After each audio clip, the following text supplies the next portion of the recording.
Welcome to Apex English class with me Ashutosh Sharma. अगर कोई student हमारी क्लास को पहली बार अटेंड कर रहा है तो मैं आपकी हेल्प के लिए बता देता हूँ कि एपेक्स इंग्लिश क्लास हर रात 9:30 बजे हम लोग मिलते हैं यूट्यूब पे, जहाँ पे मैं आपको बिल्कुल फ्री में मेंस लेवल की इंग्लिश पढ़ा रहा हूँ। पूरी की पूरी नॉलेज जो आपको चाहिए इंग्लिश में मैक्सिमम मार्क्स स्कोर करने के लिए आपको इन क्लासेस के थ्रू मिल जाएंगी।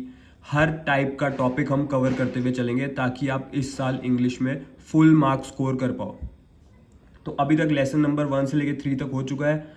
आप इस चैनल को सब्सक्राइब कर लीजिए एंड वीडियो को लाइक कर दीजिए ताकि आने वाली क्लासेस आप मिस ना करो, आपको यूट्यूब शो करता रहे क्लासेस। आज हमारा लेसन नंबर 4 है। अभी तक हम लोगों ने रीडिंग कॉम्प्रिहेंशन को कवर करा था कि क्या बेस्ट अप्रोच होनी चाहिए, और क्वेश्चंस को मैंने प्रैक्टिस करके दिखाया था, सॉल्व करके दिखाया था लाइव यूट्यूब पे। तो अब हम लोग सेकंड मोस्ट इंपॉर्टेंट जो टॉपिक है मेंस की इंग्लिश का, वो है क्लोज टेस्ट। आज हम लोग लेसन नंबर 4 क्लोज टेस्ट के बारे में बात करने वाले हैं कि क्या अप्रोच रखनी है ताकि 100% एक्यूरेसी रहे एग्जाम में। ये सब चीज़ें सीखने के लिए आपको किसी भी यूट्यूब टीचर का पेड बैच लेने की अब ज़रूरत नहीं है। मैं आपको फ्री में सब कुछ बताऊंगा, पूरी की पूरी इन्फॉर्मेशन। इससे पहले बहुत सारे स्टूडेंट्स का मुझे मैसेज आ रहा था, कल और परसों मैं देख रहा था कि सर आप हमें फ्री में क्लासेस दे रहे हो, हमें कंसेप्ट समझ में आ रहे हैं, आप प्रैक्टिस सॉल्व करके भी दिखा देते हो, बट हम लोग प्रैक्टिस कहाँ से करें, आप हमें बेस्ट सोर्स बता दो। कुछ स्टूडेंट पूछ रहे थे कि सर आपने अपनी प्रिपरेशन के टाइम पे कहाँ से प्रैक्टिस करी। तो मैंने अपनी प्रिपरेशन के टाइम पे सिर्फ और सिर्फ 3 सोर्सेज से फॉलो करे थे। मैंने बहुत से स्टूडेंट्स को वो सजेस्ट भी करे और इस साल उन लोगों ने IBPS PO प्री भी क्लियर करा है and RRB PO pre and mains भी क्लियर करे हैं। तो वो जो 3 सोर्सेज हैं वो 3 ई बुक्स हैं। पहली है reading comprehension and cloze test for all bank exams, ठीक है। इससे हम प्रैक्टिस भी कर रहे थे पिछली 3 क्लासेस में, जो मैंने RC के क्वेश्चन सॉल्व करे, जो मेंस लेवल के एग्जैक्ट एग्जाम लेवल के क्वेश्चन थे, वो इसी बुक से हमने सॉल्व करे थे। इसमें क्लोज टेस्ट भी गिवन है, आज हम इससे क्लोज टेस्ट भी सॉल्व करेंगे। इसके अलावा जो दूसरी बुक मैंने फॉलो करी थी वो थी toppers E book for English, ठीक है। इसमें हर टाइप के टॉपिक के आपको एग्जाम लेवल के क्वेश्चंस मिल जाएंगे, यानी कि बिल्कुल उस लेवल के क्वेश्चन जो एग्जाम में आते हैं। अब मॉक टेस्ट से ये इसलिए डिफरेंट है क्योंकि मॉक टेस्ट में बहुत सारे क्वेश्चंस बिल्कुल बहुत ही ईजी या बहुत ही ज़्यादा डिफिकल्ट होते हैं, वैसे क्वेश्चन एग्जाम में नहीं आते हैं। आपको कम टाइम में अगर अच्छे मार्क्स स्कोर करने हैं तो आपको बिल्कुल उस लेवल के क्वेश्चन को प्रैक्टिस करना है जो एग्जाम में पूछा जाने वाला है। तो इससे भी मैंने अपनी प्रैक्टिस करी थी एंड इसी बुक में मुझे सारे वोकैबलरी के वर्ड्स भी मिल गए थे, यानी कि सिनोनिम एंटोनिम। जैसे कल हम RC को प्रैक्टिस कर रहे थे तो उसमें 2 क्वेश्चन आ गए थे, क्वेश्चन नंबर 6 और 7, जिसमें सिनोनिम पूछ रखा था कि एक वर्ड हाईलाइट कर दिया था पैराग्राफ का एंड पूछा हुआ था इसका बता दो सिनोनिम क्या है। तो इस बुक में जो है, नीचे मैं आपको दिखा देता हूँ, इसमें नीचे सारे सिनोनिम्स एंटोनिम्स भी दे रखे हैं जो बार बार एग्जाम्स में रिपीट हो रहे हैं, तो वो सारे भी इसमें आपको मिल जाएंगे।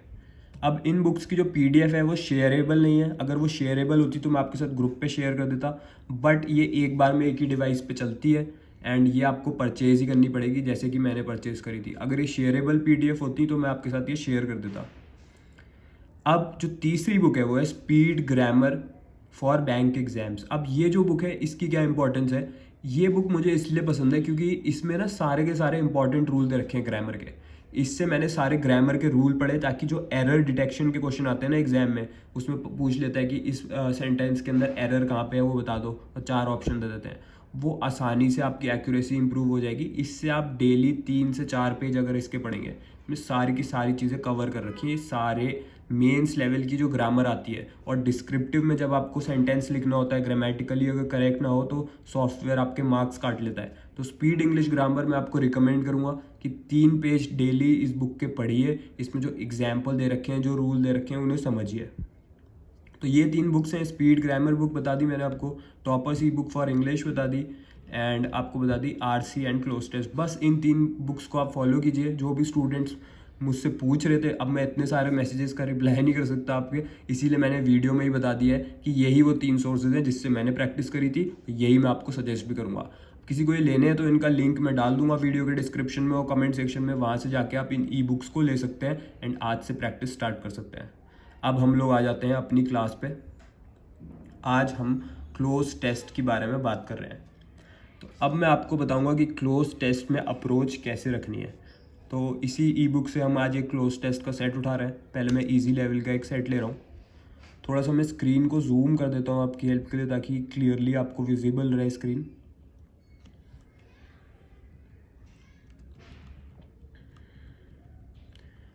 ओके, सो ये एक हमारे लिए क्लोज टेस्ट का एग्जाम्पल है। अभी मैंने ज़्यादा डिफ़िकल्ट क्लोज टेस्ट नहीं लिया है ताकि आपको मैं पहले कंसेप्ट समझा दूँ। तो इसमें से मैंने एक मॉडरेट लेवल का लिया है, ज़्यादा टफ लेवल का नहीं लिया है, एक छोटा सा क्लोज टेस्ट। तो क्लोज टेस्ट जैसे आप देख सकते हो, इसे कहते हैं क्लोज टेस्ट। एक पैराग्राफ दे रखा होगा या 2-3 पैराग्राफ भी दिए हो सकते हैं, उसमें बीच बीच में फिल इन द ब्लैंक्स आपको देखने को मिलेंगे। अब जैसे जो फर्स्ट ब्लैंक है यहाँ पे, अब यहाँ पे इन्होंने 1 लिख दिया, यहाँ पे इन्होंने 2 लिख दिया, दूसरे पे 3 लिख दिया। तो ऐसे सीक्वेंस वाइज इन्हें दे रखा होगा। अब इस पैराग्राफ में हम देखें तो 5 ब्लैंक हमें दे रखे हैं, ठीक है। तो ये जो पूरा हमारा पैराग्राफ है, ऊपर इसमें इंस्ट्रक्शन दे रखा है, read the following passage carefully and fill in the blanks with the most appropriate option. इसे कहते हैं क्लोज टेस्ट। ये पूरा हमारा पैरा है। उसके बाद हमें क्वेश्चंस में कैसे दे रखा है, क्वेश्चन 1 दे रखा है। इसमें कुछ नहीं करना है आपको, जो 1 वाला ब्लैंक है उसकी जगह कौन सा वर्ड आएगा वो आपको इसमें से ढूंढ के फिट करना है, ठीक है। अब गलती क्या करते हैं स्टूडेंट्स, वो भी मैं आपको बता देता हूँ। वो लोग ना बस सेंटेंस को शुरू का पढ़ते हैं, इन टूडेज, ठीक है। अब वो यहाँ पे ब्लैंक आ गया, अब बस वो इसी पे अटक जाते हैं। वो ये नहीं समझते कि पूरा सेंटेंस आपका जो है वो मीनिंगफुल बनना चाहिए, ना कि सिर्फ इतना पार्ट।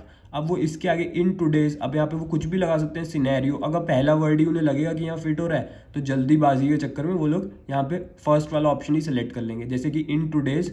अब यहाँ पे अगर हम ऑप्शंस में देखें तो सोसाइटी।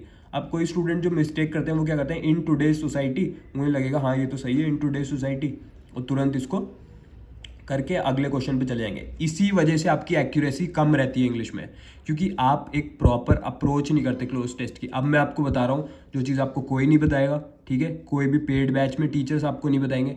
क्या है कि क्लोज टेस्ट में जो भी आपका फिल इन द ब्लैंक है, उसमें उसके लेफ्ट साइड जितने भी वर्ड हैं एंड उसके राइट साइड जितने भी वर्ड हैं, आपको सारे वर्ड्स पढ़ने हैं। इन टोटल आपको पूरा सेंटेंस में सारे के सारे ऑप्शंस को फिट करके देखना है। वो आपका कैसे कर पाओगे, जब आप दोनों साइड के सेंटेंस को पढ़ोगे। यानी कि 1 जो हमारा ब्लैंक दे रखा है हमें यहाँ पे, इस वाले ब्लैंक के जो लेफ्ट साइड है, इन टुडेज डैश, अब हम इसके आगे का राइट का ही पढ़ेंगे, कॉमा लगा हुआ है। Technology plays a crucial role in almost every aspect of our lifes. तो ये कह रहा है टेक्नोलॉजी बहुत ज़्यादा क्रूशियल रोल प्ले कर रही है, बहुत इंपॉर्टेंट है हमारे aspect, in every aspect of our life, मतलब हमारे लाइफ के हर एस्पेक्ट में। तो इन टुडेज क्या होगा, सोसाइटी, इकॉनमी, वर्ल्ड, जेनरेशन। तो अगर हम एक प्रॉपर, अगर आपने इंग्लिश रीडिंग आपको पता है कि इन टुडेज के साथ क्या वर्ड आता है, तो यूजुअली जो हम वर्ड यूज़ करते हैं वो है इन टुडेज वर्ल्ड, ठीक है। इन today's world is the most appropriate option. But अब कोई पूछेगा कि इन टुडेज सोसाइटी क्यों नहीं है, तो अगर आप इसको आगे भी देखो तो इसमें क्या बात हो रही है कि technology plays a crucial role in almost every aspect of our lives.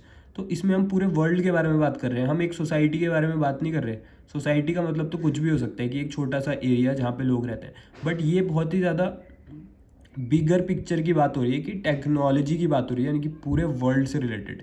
And society का इसमें कोई रोल नहीं है, क्योंकि सोसाइटी में ऐसा कुछ हमने अभी कोई रूल्स या फिर कुछ रेगुलेशंस या फिर कुछ सोसाइटी के नॉर्म्स, उसके बारे में बात नहीं हो रही है, अभी टेक्नोलॉजी के बारे में बात हो रही है। तो यहाँ पे ये नहीं आएगा सोसाइटी। इकोनॉमी क्यों नहीं आएगा, इकोनॉमी इसलिए नहीं आएगा क्योंकि टेक्नोलॉजी का इकोनॉमी से कोई कनेक्शन नहीं है। आपको वर्ड्स को कनेक्ट करके देखना है, ठीक है। टेक्नोलॉजी सोसाइटी से कनेक्टेड नहीं है तो ए नहीं आएगा, ठीक है। ये वाला ए ऑप्शन एलिमिनेट हो गया। टेक्नोलॉजी इकोनॉमी से भी कोई कनेक्टेड नहीं है इस वाले सेंटेंस के अकॉर्डिंग। वर्ल्ड से हाँ कनेक्टेड है क्योंकि पूरे वर्ल्ड में टेक्नोलॉजी है। इन टुडेज जेनरेशन नहीं हो सकता क्योंकि अभी हम कोई भी जनरेशन्स को कंपेयर नहीं कर रहे कि previous generation, 20th century and 21st century. अभी हम लोग बात कर रहे हैं बस इन टुडेज वर्ल्ड। तो option C is the correct answer. ये अप्रोच आपको रखनी है एग्जाम में। आपको सारे वर्ड्स को मैच करके देखना है सेंटेंस के साथ कि कौन सा वर्ड फिट बैठ रहा है, और ब्लैंक के लेफ्ट साइड भी देखेंगे, ब्लैंक के राइट साइड भी देखेंगे, पूरे सेंटेंस में फिट करके देखेंगे। अब एक बार हम डाल के देखते हैं वर्ड को। In today's world technology plays a crucial role in almost और every aspect of our lifes, ठीक है। अब हम लोग सेकंड वाले पे जा रहे हैं। जल्दी से हम लोग सेकंड वाला ब्लैंक देखेंगे कहाँ पे है। अब इसके लेफ्ट साइड के वर्ड्स को पढ़ेंगे। The banking sector is no dash to this trend, ठीक है। अब जो हमारे ऑप्शंस दे रखे हैं हमें, is no stranger to this trend, is no exception to this trend,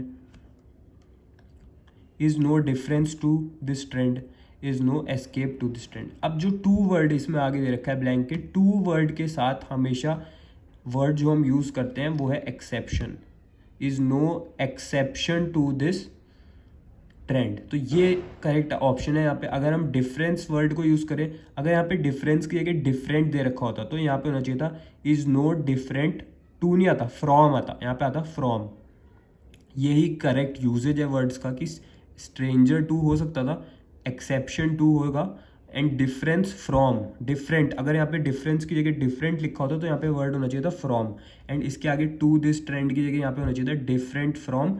कुछ और सेक्टर के बारे में बात कर लेते हैं, जैसे इंडस्ट्रीज, ठीक है, the banking sector is no different from industries. ये मैं आपको एक बहुत इंपॉर्टेंट चीज़ बता रहा हूँ, अगर यहाँ पे टू की जगह फ्रॉम गिवन होता, ध्यान दीजिए, अगर यहाँ पे टू की जगह जो ये हमारा पैसेज है इसमें जहाँ पे ये सेकंड वाला ब्लैंक है, यहाँ पे अगर टू की जगह फ्रॉम गिवन होता, यहाँ पे अगर टू की जगह फ्रॉम गिवन होता तो फिर यहाँ पे डिफरेंट वर्ड यूज होता, डिफरेंट, डिफरेंस नहीं डिफरेंट। तो ठीक है, तो एक्सेप्शन इसका करेक्ट आंसर है यहाँ पे।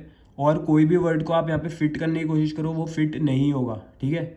और अगर हम स्ट्रेंजर और एक्सेप्शन में आप कंफ्यूज हो रहे हो तो मैं आपको बता देता हूँ, banking sector is no stranger to this trend या banking sector is no exception to this trend. आपको बेटर वर्ड कौन सा लग रहा है? ठीक है, exception is the best possible choice. ऐसा हो सकता है कि दो ऑप्शंस आपको क्लोज लगे लेकिन आपको बेस्ट चॉइस को सिलेक्ट करना है, ठीक है। बाकी जो दो वर्ड हैं वो तो फिट ही नहीं हो रहे हैं यहाँ पे। अब जो थर्ड वाला ब्लैंक है वो the introduction of dash technology dash. अब कुछ स्टूडेंट्स क्या करेंगे, बस इतना सेंटेंस पढ़ेंगे और इसी के बेसिस पे अपने ऑप्शन चूज करके आंसर कर देंगे, इसीलिए आपके मार्क्स नहीं आते। आपको आगे का सेंटेंस भी पढ़ना है, technology has revolutionised the way we carry out banking transactions.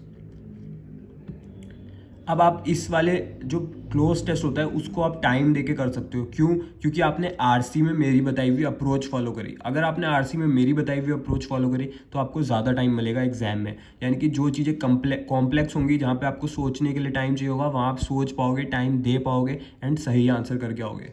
क्योंकि आपने आरसी को सही से करा इसलिए आपको बाकी चीज़ों के लिए ज़्यादा टाइम मिल गया।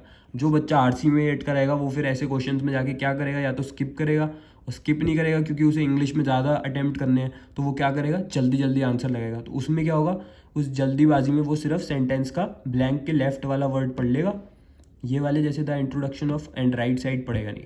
तो the introduction of dash technology has revolutionised the way we carry out banking transactions. कौन सी टेक्नोलॉजी, हम देखते हैं। क्या ये डिजिटल हो सकता है? Yes definitely, digital technology. Manual technology, no, manual technology is not the correct word. Traditional ये भी नहीं हो सकता, एंशिएंट ये भी नहीं हो सकता। अगर आपको ऑप्शंस को एलिमिनेट करना है तो एक बात ध्यान से देखिए, ऑप्शन नंबर सी और डी ये बहुत ज़्यादा सिमिलर है, यानी कि इन दोनों में से कोई भी नहीं हो सकता क्योंकि ऐसा कुछ टेक्नोलॉजी से कनेक्शन है नहीं इनका। मैनुअल का भी नहीं है क्योंकि मैनुअल को ऑटोमेट किसने करा है, टेक्नोलॉजी ने करा है। ये सब इसके एंटोनियम्स या फिर थोड़ा नेगेटिव साइड में जा रहे हैं। जो वर्ड यहाँ पे एग्जैक्टली फिट कर रहा है वो है ये digital. The introduction of digital technology, अगर हम एक बार पैराग्राफ में देखें, has revolutionise the way we carry out banking transactions. So यहाँ पे आंसर हो जाएगा ऑप्शन नंबर ए। अब जो क्वेश्चन नंबर 4 है, यानी कि blank number 4, it has dash convenience. It क्या है? इट किस चीज़ के बारे में बात हो रही है? यहाँ पे बात हो रही है डिजिटल टेक्नोलॉजी के बारे में। It has dash convenience and efficiency to customers. अब आपको ऐसा नहीं लग रहा है यहाँ पे आना चाहिए it has provided convenience and efficiency to customers. ऐसे ही खुद आपके मन में भी वर्ड्स आएंगे, अब आप उससे रिलेट कर सकते हो ऑप्शन से। It has provided convenience and efficiency to customers, ऐसा हो सकता है, बट अभी तक हमने ऑप्शंस नहीं देखे। इनहेंस्ड, ठीक है, इन्हेंस कर दी उसने एफिशिएंसी कस्टमर्स को जो दी। Reduced, hindered, compromised.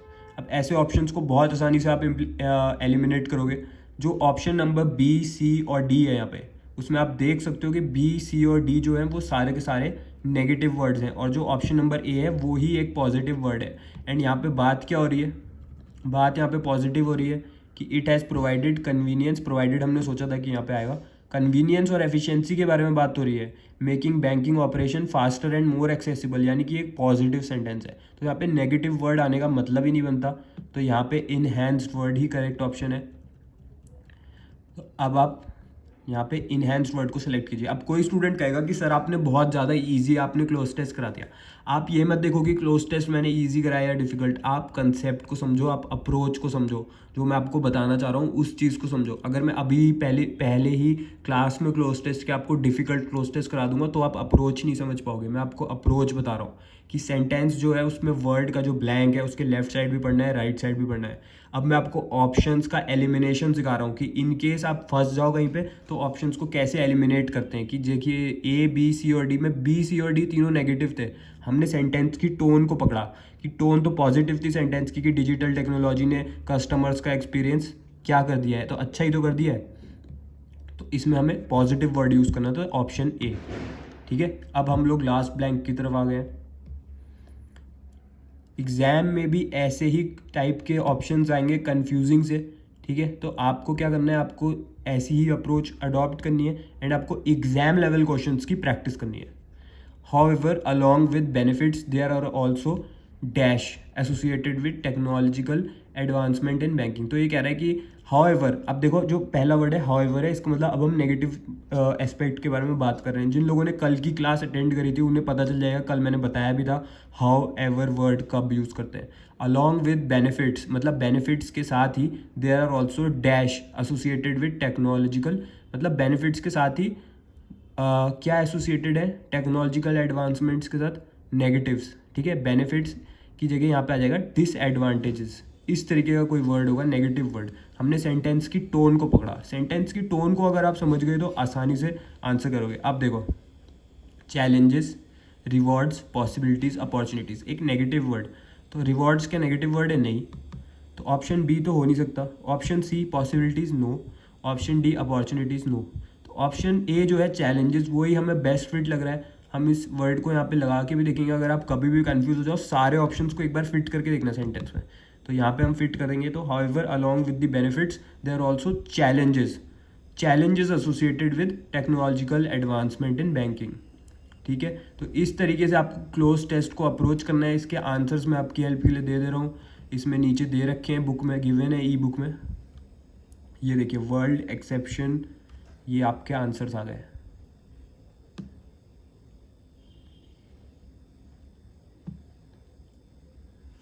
अब देखो इसमें नीचे ये भी दे रखा है कि please note that, e book में ये भी बता रखा है कि please note that the answers provided above are subjective and can vary. मतलब अगर आपसे क्वेश्चन अलग सेंस में पूछ लिया तो ये आंसर वेरी कर सकता है। ऐसा नहीं है कि आपने वर्ड्स याद कर लिए कि इन टुडेज वर्ल्ड। अब जैसे यहाँ पे एक्सेप्शन वर्ड आया था, तो मैंने आपको बताया था कि एक्सेप्शन की जगह अगर डिफरेंट वर्ड होगा, वहाँ पे फ्रॉम गिवन होगा, तो एक्सेप्शन कभी नहीं आएगा, क्योंकि डिफरेंट फ्रॉम आ जाएगा। एक्सेप्शन के आगे जो नेक्स्ट वर्ड था वो टू दे रखा था, इसलिए हमने एक्सेप्शन वर्ड को यूज़ करा। तो ये बुक बहुत ज़्यादा मुझे बेनिफिशियल लगी। देखिए यहाँ पे ये चीज़ को एक्सप्लेन भी कर रखा है कि ये वेरी कर सकते हैं आपके answer. It's essential to thoroughly understand the context. Context को समझना जरूरी है। जो मैं आपको टोन बता रहा हूँ सेंटेंस की, मेरा मतलब है कि कंटेक्स्ट को समझो सेंटेंस के, पॉजिटिव सेंटेंस है कि नेगेटिव सेंटेंस है। ये चीज़ मैंने इसी बुक से पढ़ के ही समझी है कि कॉन्टेक्स्ट समझना ज़्यादा जरूरी है, ना कि सिर्फ वर्ड को फिट कर देना कि दो तीन वर्ड भी फिट हो रहे होंगे, लेकिन अगर सेंटेंस का कॉन्टेक्स्ट के अकॉर्डिंग वर्ड है, टोन पॉजिटिव है सेंटेंस की, तो वर्ड भी पॉजिटिव है, तभी आपका करेक्ट आंसर होगा। इसी वजह से एक्यूरेसी नहीं बना पाते आप लोग। जो पेड क्लासेस जो आप यूट्यूब टीचर्स की लेते हो, वहाँ पे आपको वो लोग धीरे धीरे पढ़ाते हैं ताकि वो आप उनकी क्लासेस कंटिन्यू रखो। आप उन अकेडमीज़ को पे करते रहो 2 साल 3 साल। अगर वो आपको एक ही महीने में सब कुछ पढ़ा देंगे तो फिर कोई भी उनका बैच अगले महीने से नहीं लेगा। इसीलिए मैंने फ्री क्लासेस में लेके आया हूँ यूट्यूब पे, ताकि आपको पूरी नॉलेज मिल सके। अब ये जो ई बुक है आरसी की, मैंने आपको बता दी है। आपके पास मैंने आपको तीनों सोर्स बता दिए प्रैक्टिस के लिए। आपके पास पूरा का पूरा टाइम है, डेली आप 2 से 3 घंटे प्रैक्टिस कीजिए इन 3 ई बुक से, जो मैं आपको डेली आपकी क्लास आती रहेगी। ठीक है, जैसे आज 9:30 बजे हमने क्लास करी, कल भी 9:30 बजे क्लास है आपकी। डेली आप अटेंड कीजिए, अप्रोच समझिए क्वेश्चंस की मेंस लेवल के। That's it. सो आज के लिए बस इतना ही हमने समझ लिया है क्लोज टेस्ट का। कल हम लोग एक और क्लोज टेस्ट सॉल्व करेंगे। ठीक है, एंड होपफुली मैं आपके लिए वोकैबलरी भी लेके आ रहा हूँ, जिसमें हम सिनोनिम्स एंटोनिम्स जो भी इंपॉर्टेंट है उनके भी मैं थोड़े थोड़े आपको इंपॉर्टेंट कवर कराता रहूँगा। So that's it for today. जो ई बुक्स का लिंक है वो मैं आपकी हेल्प के लिए दे रहा हूँ डिस्क्रिप्शन में और कमेंट सेक्शन में। जो भी स्टूडेंट प्रॉपर प्रैक्टिस करना चाहता है वो इन्हें लेके आज से प्रैक्टिस स्टार्ट कर दे। All the best.